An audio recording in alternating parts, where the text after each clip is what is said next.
جاوید رحمان، گزارشگر ویژه ملل متحد در امور ایران، در مصاحبه با سیمای آزادی: در سالهای 67 و اوایل دهه 60 جنایت علیه بشریت و نسل کشی صورت گرفته است. من در توصیه هایم گفتم که باید یک مکانیزم تحقیقاتی و پاسخگویی برای تحقیق در مورد تمام این جنایات که برجسته کرده ام وجود داشته باشد. من در پی پاسخگویی برای جنایاتی هستم که به ویژه در سال 1367 صورت گرفته است و می‌خواهم جامعه بین المللی مکانیزم هایی را ایجاد کند. Well, it is well settled that between July and September, thousands of political prisoners were murdered. They were exterminated. There were summary, arbitrary, and extrajudicial killings in the prisons all across Iran. There were other violations, and some of them are continuing violations, such as enforced disappearances, because literally thousands of people, their families, are unaware as to the outcome of what has happened to their loved ones. And therefore, it's important that the international community, member states of the United Nations, as well as other civil society and stakeholders take notice, and we must work towards accountability and ensuring that people who have perpetrated these serious crimes, I have considered them as crimes against humanity as well as genocide, that these crimes are punished in courts of law. And the tragedy of all that is that we have people who are in government in the Islamic Republic of Iran who are alleged to have committed these crimes. So I think justice must take its course and accountability must be there, and there must be an end to impunity in terms of holding these people accountable.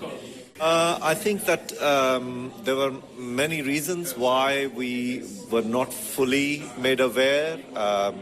Number one is that the Iranian regime itself has been secretive. These mass murders and killings were done in secret, as you would know. Thousands of people were buried in mass graves. The regime has failed to actually come up and provide any explanation. The reasoning is completely and wholly unsatisfactory. So it's only over time that we are learning the gravity of the situation.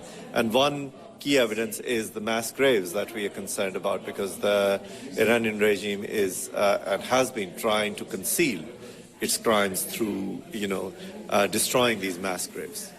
Thousands of people were massacred in the early 1980s as well, as you would know. So it's a comprehensive analysis.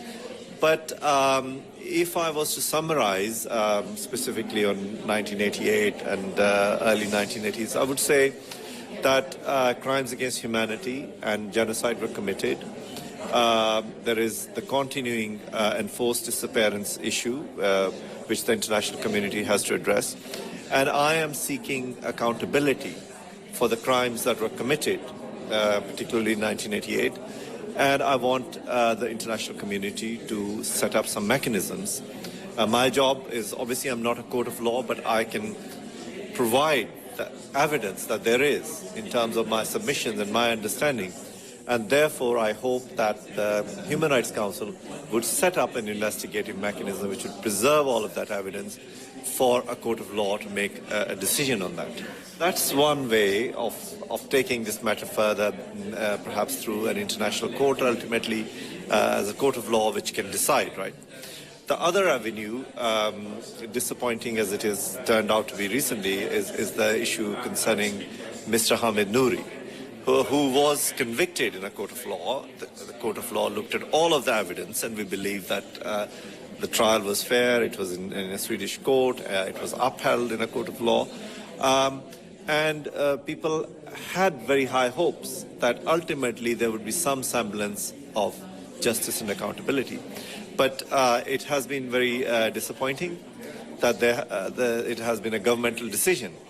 But that said, I think one thing is proven, that universal jurisdiction still remains a very potent way of holding individuals accountable, especially in the context of a country where you cannot expect rule of law and fair trials to be conducted. So I think that we still have to pursue that cause.